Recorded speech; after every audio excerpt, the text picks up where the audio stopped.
How you doing, everybody? Jonathan here, and in this video and in 5 minutes or less, I'm going to go over the 3 reasons why LA Fitness might be the last gym that I would want to work for as a personal trainer. And it's not so much that I want to beat up on LA Fitness. I'm actually a member at an LA Fitness, but in terms of how I would view it as an employee, it ranks far down the list based on feedback that I got from other personal trainers in my Facebook page. By the way, if you're not part of my Facebook page, all you got to do is log into Facebook and search How to Sell Personal Training, and I'd be happy to have you there to discuss things on a daily basis. When it comes to being a personal trainer, you have to understand that the thing that I love most about it, and a lot of the reason why many of you have left the financial industry or corporate America, is because you wanted more freedom to help people. And the lack of freedom is what makes it hard to endorse LA Fitness. Now, there are some good things, all right? If you have very low confidence in terms of sales,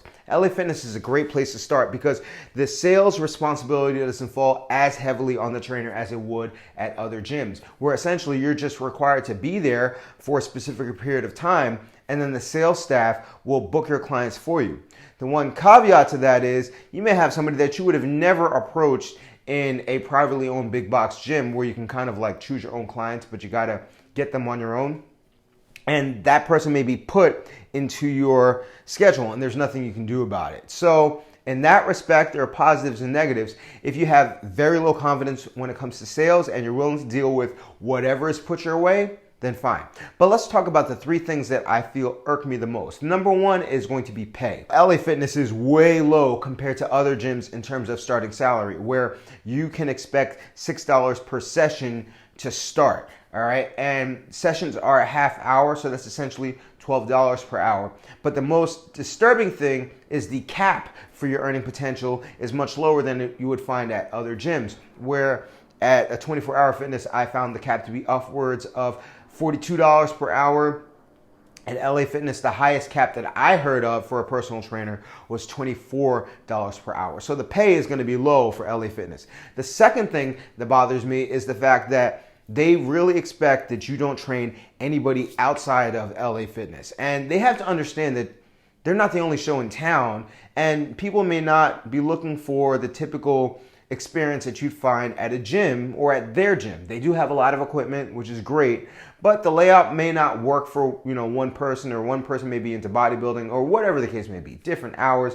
There are plenty of reasons why somebody might want to train with you outside of LA Fitness. And for them to put a hard no on that to the point where they consider firing you because, somebody is not willing to sign up at their gym to pay you, kind of casts a bad shadow on LA Fitness, in my opinion.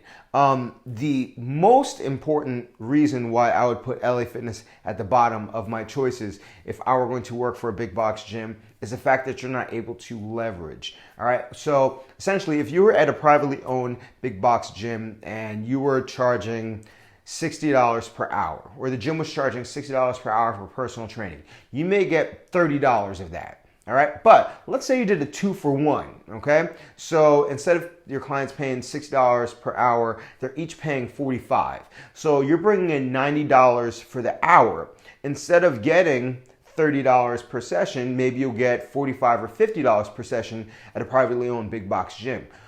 But at LA Fitness, that's not going to happen. So the sales team that puts together the clients and fills up your book, they set the price, but no matter what you're doing for that half hour, you're not going to get paid more than your $6 rate. So whether you're training 1 person, 2 people, 3 people, you're still going to get that $6. So it doesn't allow you to work smarter. It only allows you to work harder. And that's the main allure for me when it comes to working in the fitness industry. I can leverage myself to the point where I'm running a boot camp and then everybody on average is paying about $10 per hour. So I can make $250 teaching 1 class, all right, where that won't happen at an LA Fitness. So they really kind of handcuff you to the point where you can't really leverage your earning potential. You only can work hard. Now, in terms of how easily you can advance, there's only 1 or 2 personal training director positions per the gym. So you'd have to either travel out or deal with the fact that you're going to be a personal trainer for life. So those are the things that kind of like say I'd probably work at LA Fitness last. So that's why I would put LA Fitness at the bottom. In terms of other things like the personal training director is an asshole or the gym is kind of dirty, that can happen at any gym, all right? So that's just management. But when we talk about top-down philosophy, I think those things that exist at LA Fitness make it really hard to choose. So if you are in a position where you're choosing different gyms that you may want to work for, that's why I would consider LA Fitness maybe last. But you may have your own feedback. So that's what the comment section is for. Please put it there. Now, my camera is running out of battery, so I got to wrap this up, but I've said everything that I wanted to say, except for the fact that if you want to be more successful, check out my Dumbbell Stars courses. That's going to teach you how to leverage your money, how to manage your business, how to get clients, how to market yourself, how to run nutrition, how to run boot camps. And if you want to learn more about the Dumbbell Stars course, all you got to do is go to www.dumbbellstars.com. But that's about it. I want to end this video before my battery ends it for me. So I'm going to head out right now. I thank you for watching, and I'll be back next week. As long as you remember to eat healthy, hydrate, drive safe. Stress levels all good rest. Don't slap anybody. Love your clients. They love you back. I'll see y'all tomorrow or the next day, and you have a good one.